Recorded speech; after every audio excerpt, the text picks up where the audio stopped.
अस्सलामुअलैकुम वरहमतुल्लाहि वबरकातुहू। हवेली तो बहुत बड़ी थी। चारों तरफ बगीचे की रौनक हवेली को और दिलकश बना रही थी। इस इलाके के उस कोने में झोपड़ी का वजूद कुछ समझ में नहीं आ रहा था।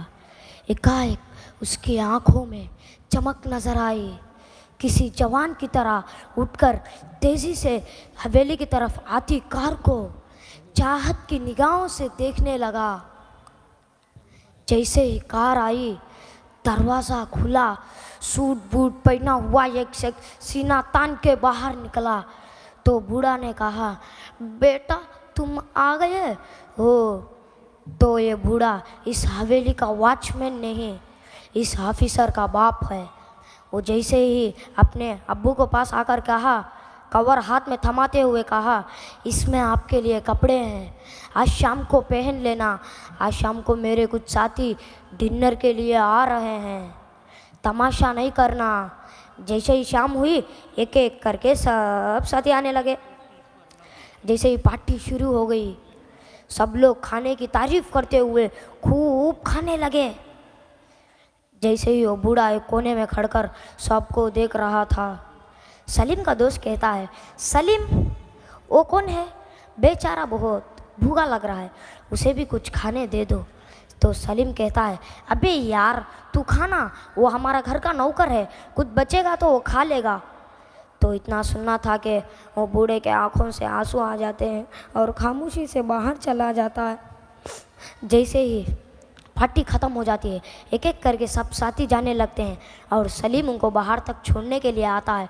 जैसे ही अपने अब्बू को देखता है तो चिल्लाने लगता है, अब्बू तुम्हारे वजह से आज मेरे दोस्तों के सामने मेरी बेइज्जती हुई है। मैं कितने बार कहा हूँ आपको उस झोपड़ी में रहने के लिए, क्यों नहीं तुम मेरी बात नहीं सुनते हो। अब बूढ़ा खामोशी से अपना बिस्तर मोड़कर उस झोपड़ी में चला जाता है। तीसरे दिन सुबह पोता अपने दादा से मिलने के लिए खुशी खुशी से दौड़ने लगता है।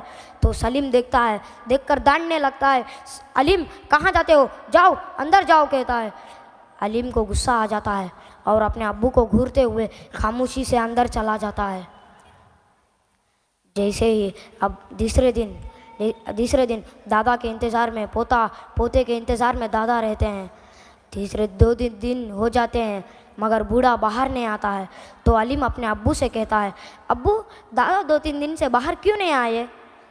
तो सलीम को फिर से गुस्सा हो जाता है, कहता है, अलीम तुम क्यों हमेशा दादा दादा की रट लगाए रहते हो, जाओ अंदर जाकर पढ़ो कहता है।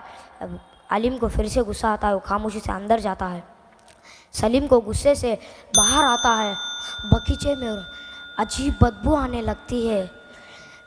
वो झोपड़ी की तरफ जाने लगता है। जाकर खोल कर देखता है तो क्या देखता है, बूढ़ा ज़मीन पर गिरा होता है।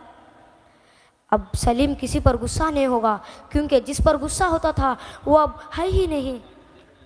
जैसे ही घर जाता है, जाकर अपनी बीवी को ये खबर बोलता है तो आलिम उधर कोने में बैठा होता है।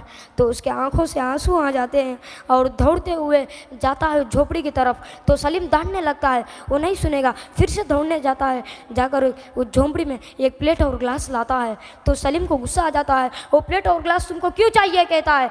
तो आलिम ने कहता है, हाँ मुझको पता है, तुम दादा को इसमें ही खाना देते थे, कल तुम बूढ़े हो गए ना, मैं भी आपको इसमें ही खाना दूंगा। तो सलीम को अपनी बूढ़ापन याद आ जाता है। तो सलीम कहता है, मैं इतना ये कर दिया हूँ, मैं आपसे ऐसे नहीं करूँगा। अब वो किससे माफ़ी मांगेगा, अब वो बूढ़ा मर चुका है, अब जैसा होना था वैसा होगा। अस्सलामु अलैकुम वरहमतुल्लाहि वबरकातुहू।